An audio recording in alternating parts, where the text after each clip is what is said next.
Hi, we're going to be making this ombre card. I will be using the Tiny Flag stamp set from Hero Arts. And what I did was that I unmounted it from my wood block and made it into a cling stamp. And I will be using Paper Tray Ink Stamper Select white cardstock and a variety of different inks to create this ombre effect. It took me several tries and experimenting with different colors to get the best combination. So let me show you what I did. I first stamped the Paper Tray Ink Sweet Blush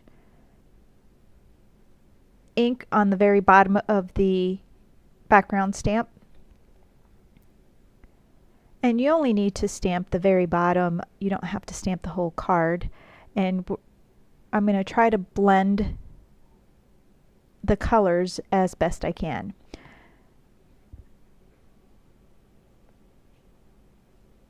So I'm closing the lid again because I didn't get all of the color evenly across.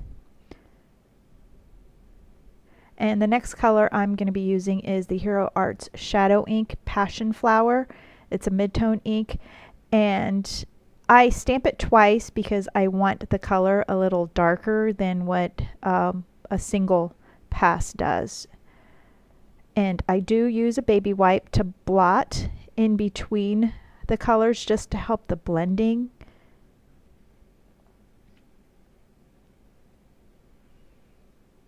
It kind of just softens the edges.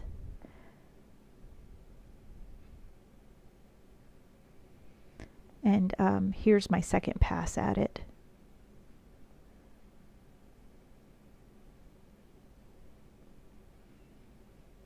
Making your stamps into cling stamps, your wood-mounted stamps, I should say, into cling stamps isn't that hard. You just need to get that foam mount. And what I did was that I stamped it first onto the foam before I took it apart, just so that I could have the picture on the cling. And I really like being able to stamp several times, and I know that it will land in the same spot. I don't think you'd be able to do this any other way. And I know that sometimes it seems easier just to ink the background stamp and then put your paper on top of it. But if you don't get it right the first time, you can't go back and correct your mistake or add to it like you can with M.I.S.T.I. And this color is from Paper Tray Ink. It's called Hibiscus Burst. And once again, I'm using the same baby wipe to just blot the edges, just to help it blend a little bit.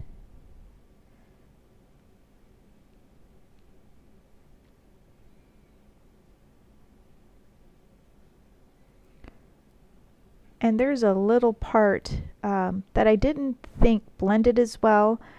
Right there, I'm pointing to it. And what I did was I just tried to add color to that little section there, and I blotted it so it wouldn't be an obvious restamp, but I don't really think it mattered much.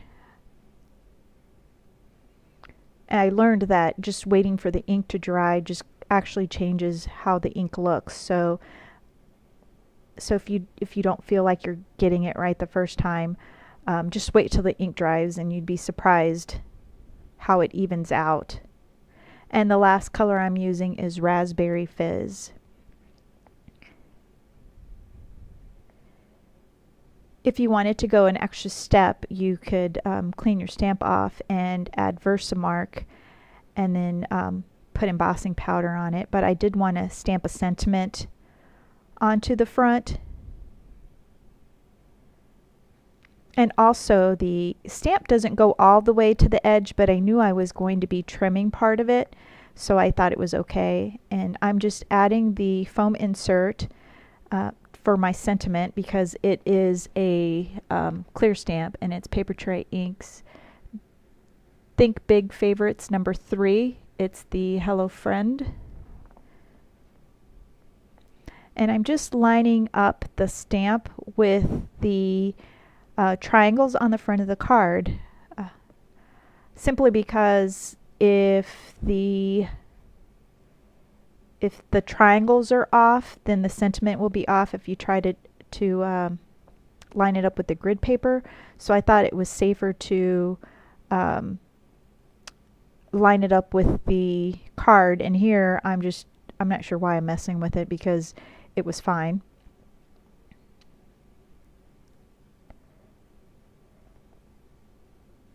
And you know, after you've spent a lot of time working on a card, and I always found that I would mess up my card by messing up the sentiment. And at least with M.I.S.T.I, if I make a mistake, I could re-ink and restamp. I would never be able to reposition the stamp or hit it in the same spot, even with the clear stamps. I just always ended up with this halo looking sentiment. So I'm really glad that if I don't get it right the first time, I'm able to save my project. And here I am scoring my top folding card. It is the True Black paper tray ink, and I like their cardstock because it's nice and thick and it's reasonably priced. So I'm just going to trim a 1/4 inch of my card front, so it will be 4 inches.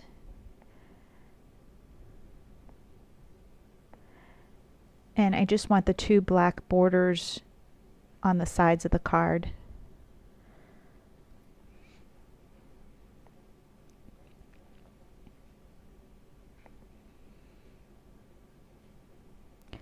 I'm just using my ATG gun to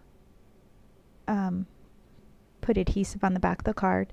And if you keep the fold of the card down and then you just even up the top of the card front, all you need to do is trim the bottom if you're off a little bit. I was just making sure that I got it straight at the top, and I'm just using my craft knife to trim the excess off the bottom.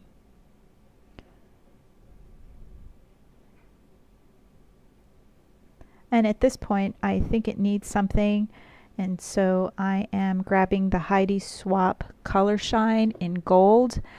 And I did get a little bit of gold right on the black, and so I'm going to wipe it off. And I did use an eraser afterwards to even out the cardstock underneath.